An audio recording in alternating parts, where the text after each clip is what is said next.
Welcome to Founders Unfiltered, the podcast where we bring raw conversations with the bold minds behind the brands.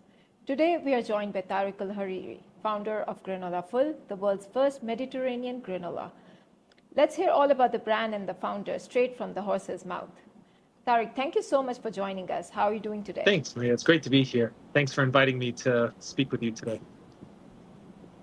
Great, great. I'm happy we're doing this today. So let's start with the very beginning. What were you doing before Granolaful? Yeah, it's a great question. I actually studied business and technology by trade. My job for quite a while has been data science, data engineering, enriching data specifically around things like supply chain and risk and things like that. And so my story that for the longest time just been super busy, like many of us working on careers, focusing on life. Now by the time I had my 2-year-old son, I just didn't have as much opportunity or time to really sit down and with my wife prepare his breakfast, prepare his meals and things like that. So he ended up just loving Cheerios, and every single morning was like he wants his Cheerios, he wants his Cheerios. And for me, I felt a bit kind of caught in that parent trap, right, where you're given this like really quick and easy but also sort of nutritionally void breakfast just because it's the easiest thing there. So I started thinking to myself, I'm from the Middle East, Mediterranean region, Syria. My wife is Palestinian. I thought, wouldn't it be nice if there was a food that calls back to our culture, our heritage, our region, that is as simple and easy as just tearing open this bag of cereal. And that's really where it started, right? Was just a homegrown project. My 2-year-old son just trying to make something better than his Cheerios, right? A granola that focuses on Middle Eastern flavors, dates, black seeds, even a za'atar flavor. And then it just sort of started taking off from there. Friends and family started asking for some, started making them for folks around the block. And then I started thinking, maybe there is something more here that we can kind of share and contribute. So in my mind, it just became even more and more important to kind of like represent ourselves on the shelves. We talk a lot about media representation. We talk a lot about all sorts of representation across, a variety of different industries. We're not really represented on shelves yet, if you think about it. Not our foods or our flavors, especially not in Western formats that's just quick and easy to use. So that's Granolaful, but yeah, happy to answer any questions. Yeah, yeah, I love it.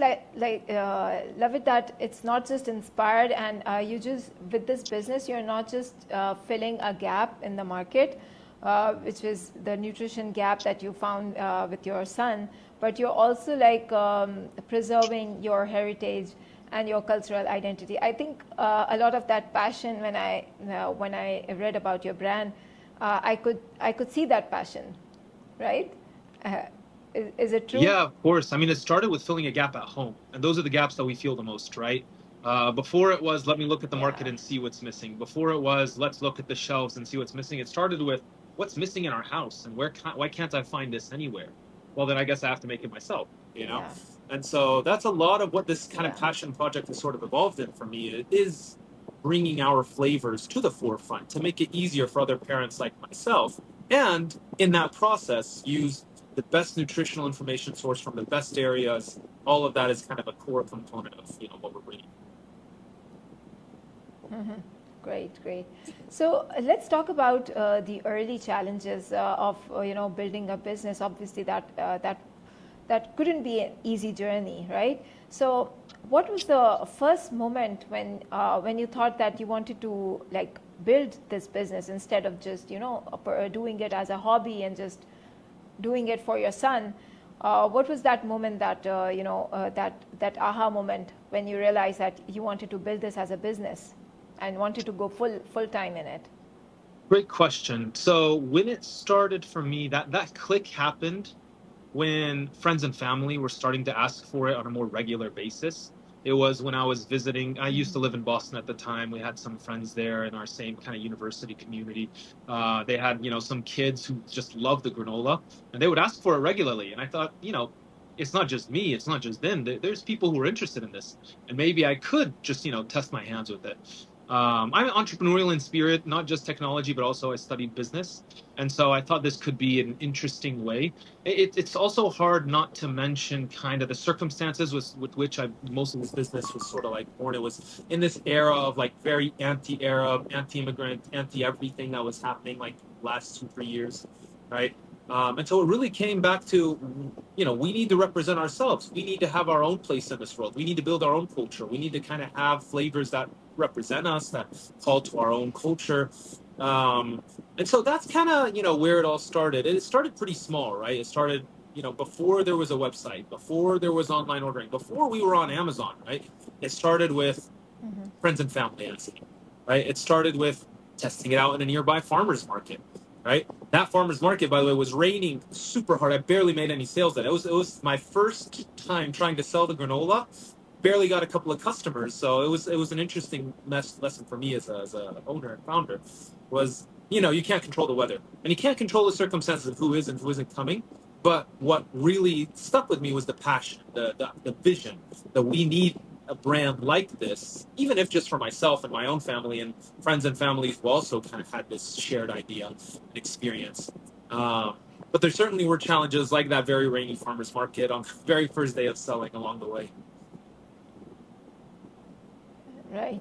So which year did you exactly start this company? I would say it's been a little over a year now.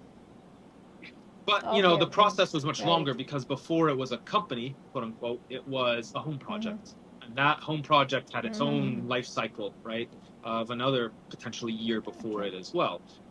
Testing out various flavors, testing various herbs and spices, trying different kind of like ingredients to see what would stick, what wouldn't.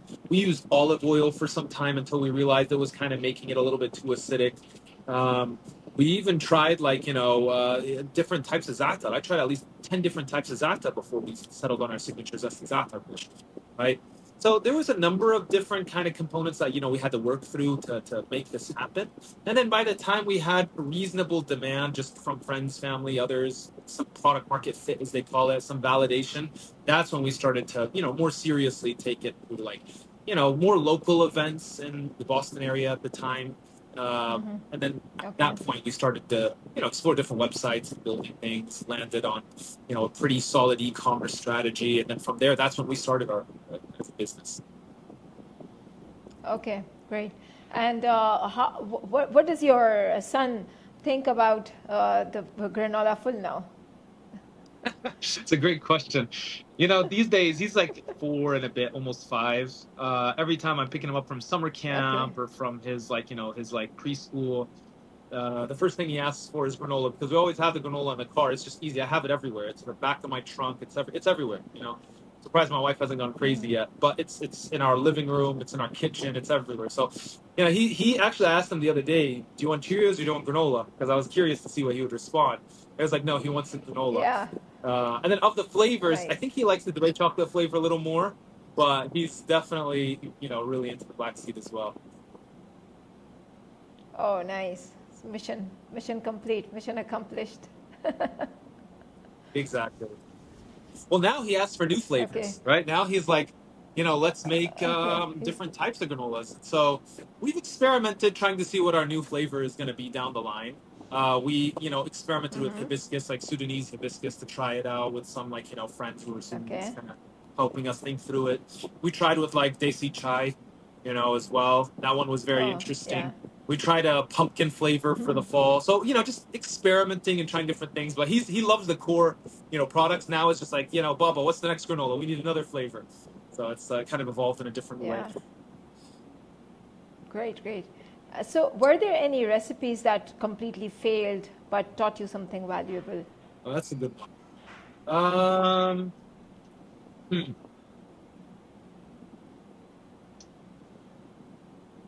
I don't know about failed.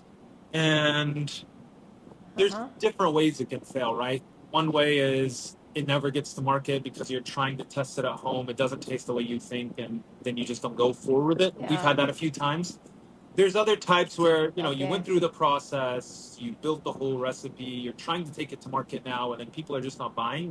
We've had that once or twice as well. Um, so kind of answering to both sides, yeah, we did have an instance where we were trying to make a flavor with a type of tea, right? That just kept burning so Okay. easily. Mm. And it kind of taught us about like Mm. the importance of having a variety of different flavor profiles, especially from a food science perspective, how to make sure that there is a Uh-huh. balance and everything in life there needs to be balanced, right? Yeah. Cooking time, Yeah, temperature balances, definitely. ingredient balances, all that kind of stuff. And so there were some lessons that we learned there of how to make sure we're making the best product, right? And Mm-hmm. innovative at the same time.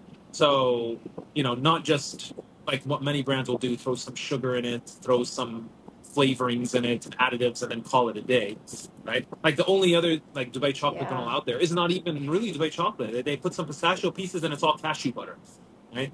So, that's an example of where we don't Okay. try to cut those corners. We don't try to lower that price on our end to Mm-hmm. try and be as cheap and cost effective as possible. We're actually putting in the effort. But then on the other side, Mm-hmm. we have had a couple of instances where we would try to do like a seasonal launch and it doesn't get the reception that we thought it would. And that's kind of taught us a lot about the importance of just having proper, user groups and feedback and market testing before we, spend so much time building a recipe and, designing a formula and trying to take it to market as well. Yeah, I think that is the key to success. And what I've seen is that the successful brands uh, give that time to the brand in the research phase with the proper testing and market research before they go to market. Um, so I think that is the key to success for any CPG brand or any brand out there. So my next question is, since it's a Mediterranean granola, right? So how do you balance authenticity with creating products that appeal to mainstream American consumers? That's a great question. And when we're talking Mediterranean, maybe it's worth kind of defining it, right? Because Mediterranean can mean so many things, but we kind of rooted it in the Mediterranean diet.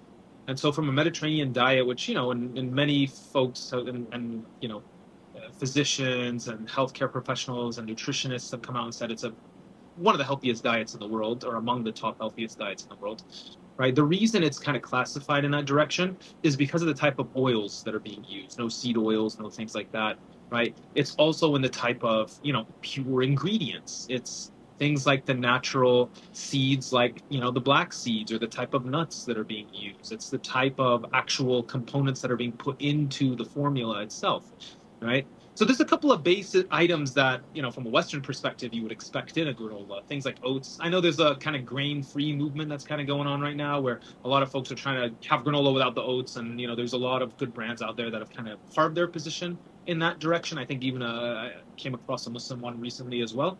But at the end of the day, granola still for many consumers is an oat-based product. So you can't get around for many cases Yeah. things like the oats or the oat flour or whatever it is, where we try and double down and bring our authenticity is in the flavors. It's in the black seeds. Mm-hmm. It's in the oils that we're using. It's in the honey to some extent. Although we are looking to replace honey with more date syrup based, that all kind of reinforces our flavor profile from that region, right? So I'll give you a perfect Mm-hmm. example, right?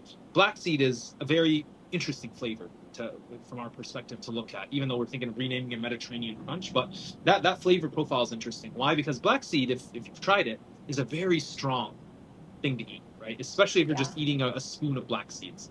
Right? Some of us will put it on our Yeah. cheeses, we'll put it on our breads, we'll have it very light. It's like one small black seed out of like a bunch of different cheese, right? That's kind of not the approach Yeah. we took. I think our black seeds are almost a fourth, if not a fifth, like about a fourth or something like that of our granola. So there's quite a bit of black seed in there, Oh. and it can taste really strong.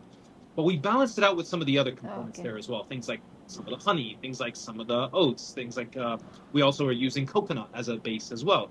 That all comes together so that we still have that core punch of a black seed that you would taste and be like, wow, that tastes strong. Like that's interesting.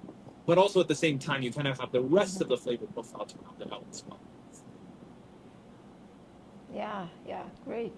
Sounds great. Okay, so let's talk about taking the product to the market. I mean, that is a very challenging process. So, why don't you walk us through that process, how it looked like? How did you take your product to market if you went to Amazon or got your product on any shelves in the local markets? So what did that process look like?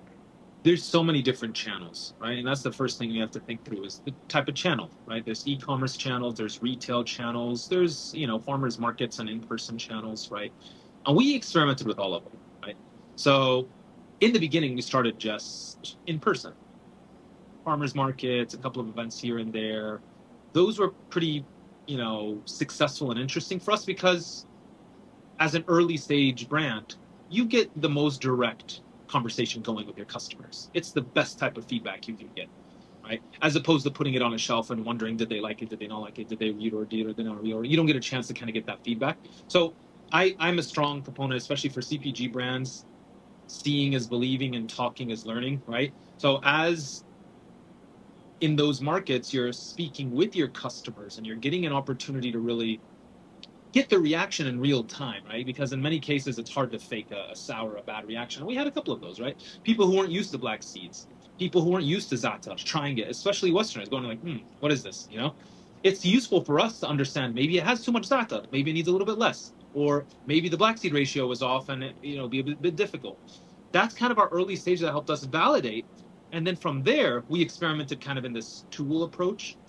We did have a couple and still do have a couple of retail partners that we're working with. We will soon be in Halal Basket in Houston. So for all of the Houston-based Okay, folks, they're great. going to have the best deal on the market. All right. So definitely that's an early plug to go check it out over there. But at the same time, like you mentioned, we did have an e-commerce platform as well. And e-commerce is an interesting beast, right? Because retail, you put it on the shelf, you try and drive some folks to buy it, through all sorts of advertisements and marketing efforts and strategies and things like that. But e-commerce really is a special beast of its own because you're trying to convince people not just to buy your product, you're trying to convince them to click on your website in the first place. You're trying to convince them to click on your ad.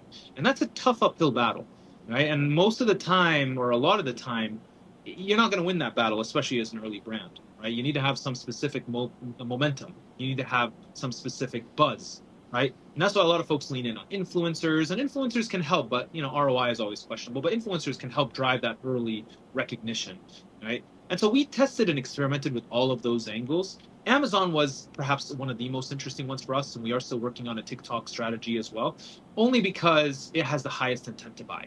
So for those early CPG founders that are trying to understand, should I or should I not make the leap to Amazon?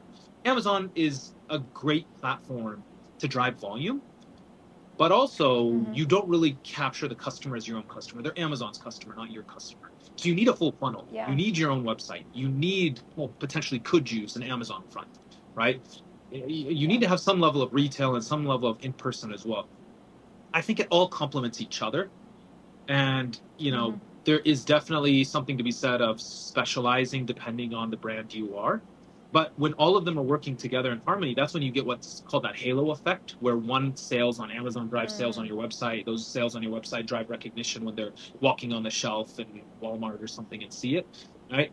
All of them need to be kind of happening in parallel, right? And then through that, that's when you really begin to see your returns on all that early investments that you're making. Amazing. That's a lot of informational stuff out there for brands who are in that stage right now, trying to grow their business and taking it to market. That's very insightful. Thanks for sharing. So let's talk about your early marketing challenges. So I can understand that the CPG industry is so saturated right now, and the ROI from Meta is always, brands are always talking about not being able to not getting enough ROAS from their Meta ads, and like burning through the cash flows. So how did you navigate through those challenges? Was it bootstrapped, or did you get any funding for it? What were the things that you had to teach yourself, and you had no clue about, and you had to teach yourself? Yes. So it's 100% bootstrapped and some friends and family sort of funding rounds as well. We haven't actually attempted just yet to do a full funding round, maybe in the future, but don't see a need for it just yet. What I will say is this: marketing is always going to be a challenge. And every single channel is going to have questionable ROI. And that's where, on our own side, as Granolaful, there's always opportunity, and we always need folks who are good at marketing. I haven't yet worked with too many marketing agencies, but I've spoken with many of them. And the question of value is always there, right? Because at the end of the day, they're going to be managing Yeah. ads. They're going to come, they're going to say, we're going to put you on Meta, we're going to put you on TikTok ads, right? We're going to put you on Google ads. And then you don't really have a way to drive attribution to see what is actually moving the needle. For us, incremental helped, right? We started with Meta ads, a few $100s, nothing grand, and not a single sale. Okay. It did drive some followers, right? Which is a metric of its own to keep track of, right? But no sales. Yeah. So that's Yeah. when, for us, we made the decision not to go as heavy into Meta as we'd like. So from an ads perspective and a ROAS perspective, it really depends. Depends on the creatives. How good are your creatives? Are you building good creatives? And for us, we don't have a creative designer on the team or someone that can really build great videos, great images, or great whatever.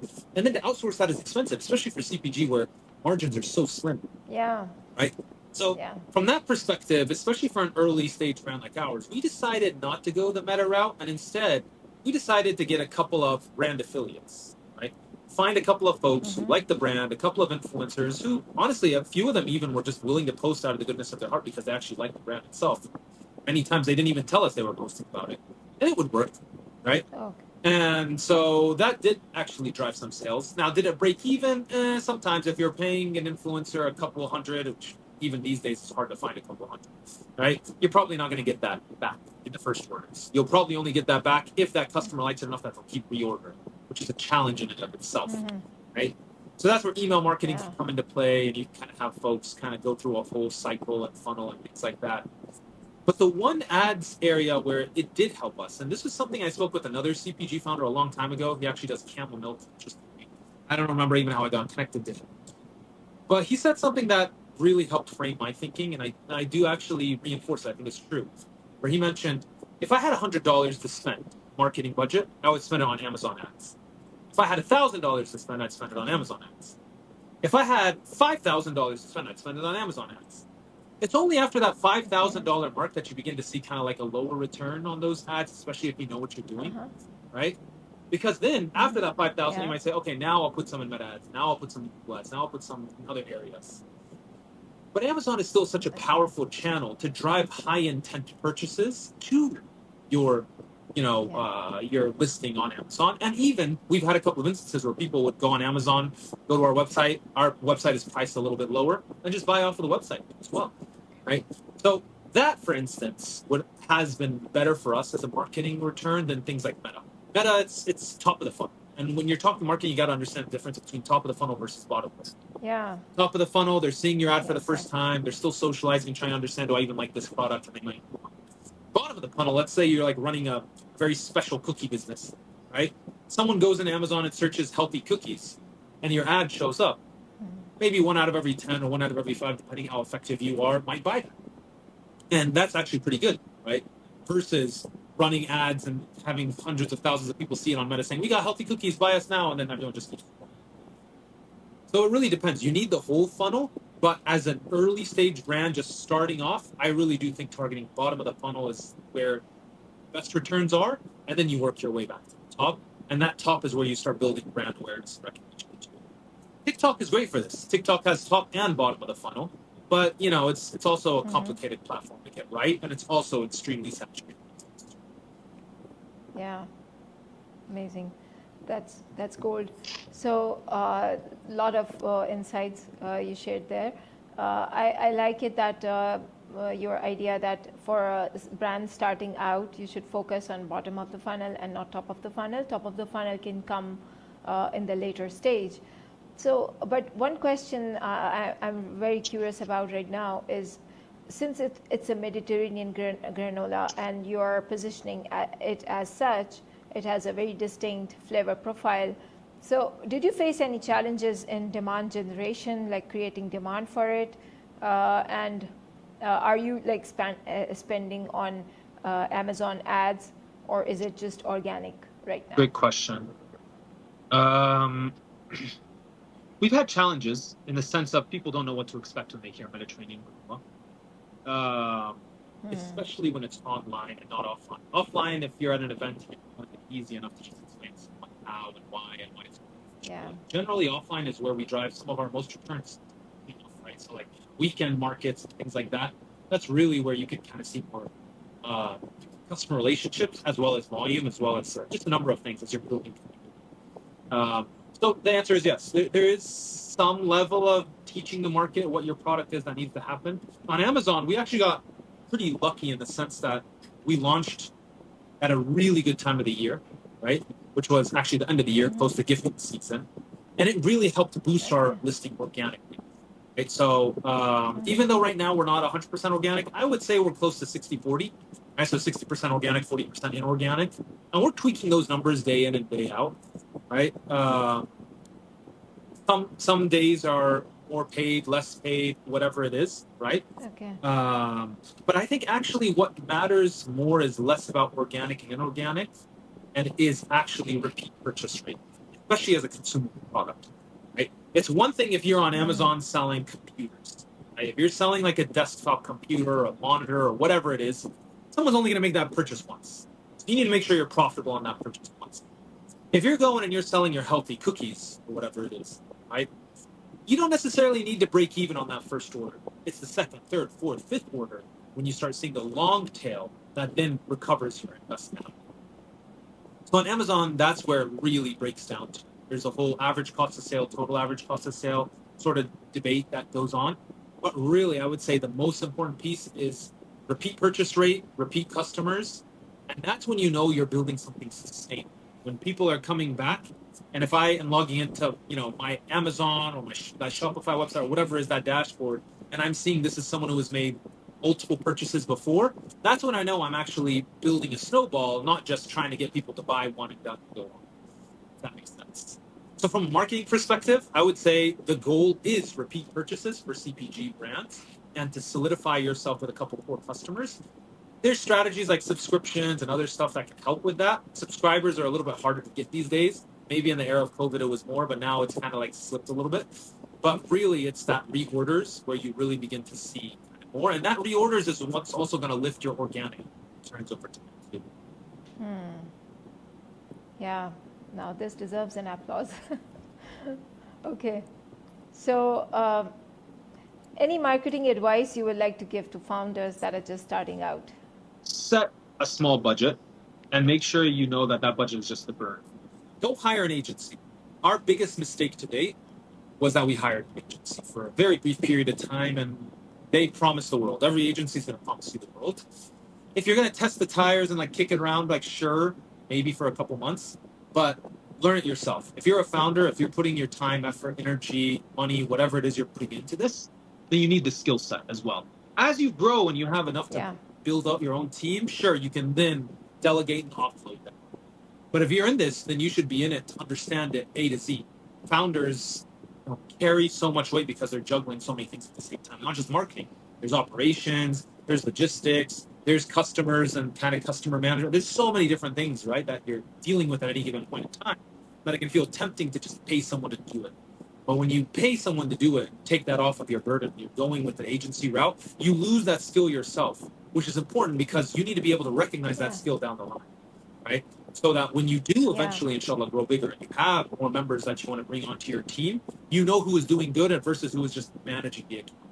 And avoid account managers like the plague. These are people who are just going to come and optimize your spend up and down, but have no strategy behind it. Those are the worst people to bring in to an early and mid stage startup brand.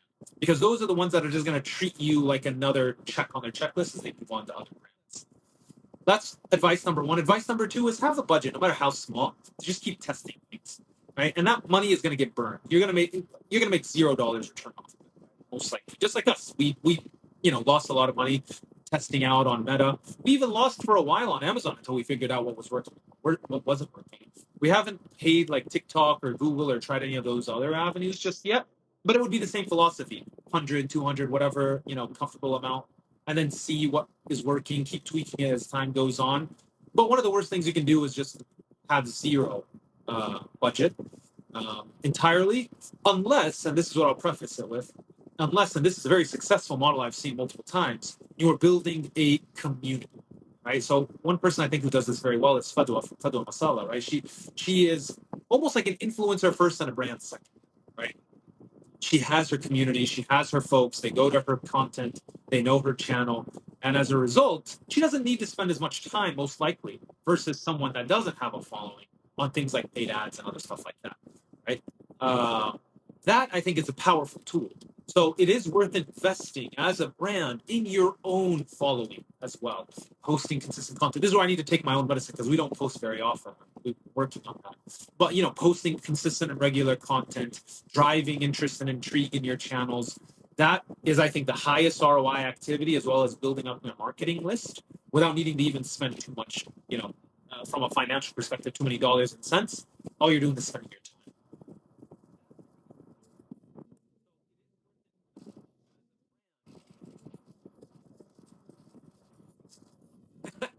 So you've seen it. You've seen all the bad agencies out there. So you can say firsthand,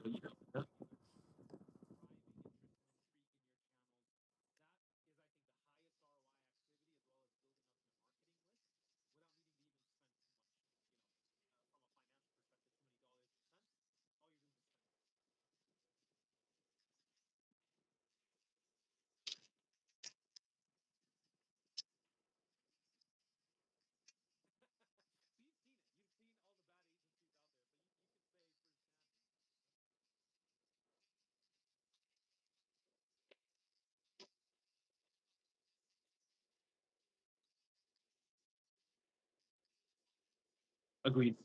That's a good added comment. Founder-led content is always very rich and gets good returns. Comical content, I always kind of find myself, veering towards CPG. I think also content that shows recipes or usage and things like that always tend to do well. But 100% agree with everything you said.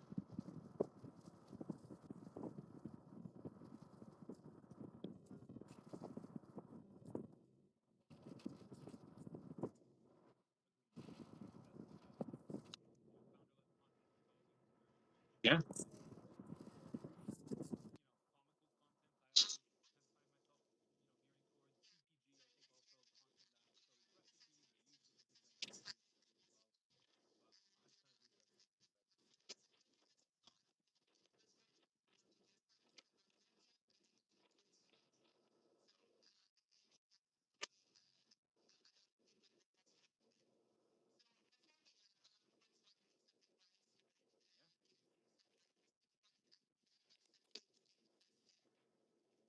Start your idea no matter how small, right? For us, even at the stage we're at with Granolaful right now, most of the time I'm spending on it is weekends and after hours, right?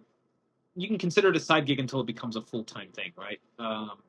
But if you have an idea and you have inspiration, you want to get started, just get started. The worst that's going to happen is it might not succeed, and even if it doesn't succeed, right, you'll have learned a lot in the process that you can carry forward in all of your other endeavors. For us, for myself, all the stuff I'm learning for Granolaful is translating directly into my own career and my own work as I understand the way these industries, as I understand these kind of behaviors of uh, distributors and purchasers and all these kind of stuff. It only enriches me further.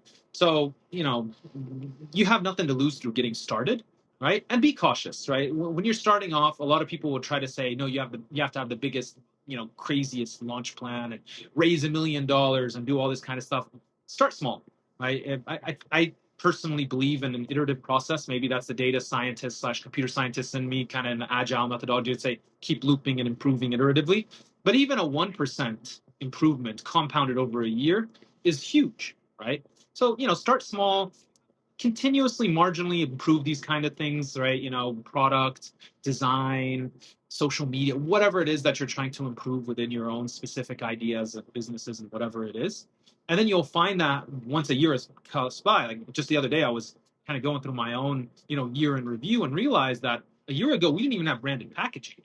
Right? We were still going through the brown bags of granola. And I didn't even, it didn't even cross my mind because, time moves so fast as a CPG founder that you're like, wow, actually, that was just the other day, right? And so, you'll see the differences when you look back in hindsight, but starting small and moving in those incremental steps is what's going to help you move mountains down the line.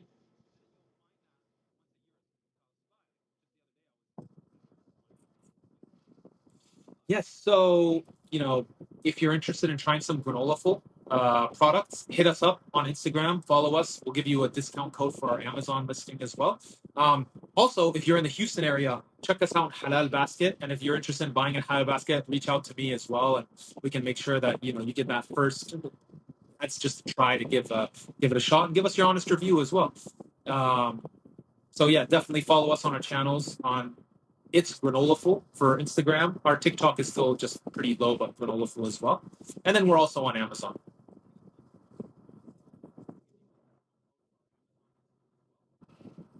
Of course. Thanks for having me.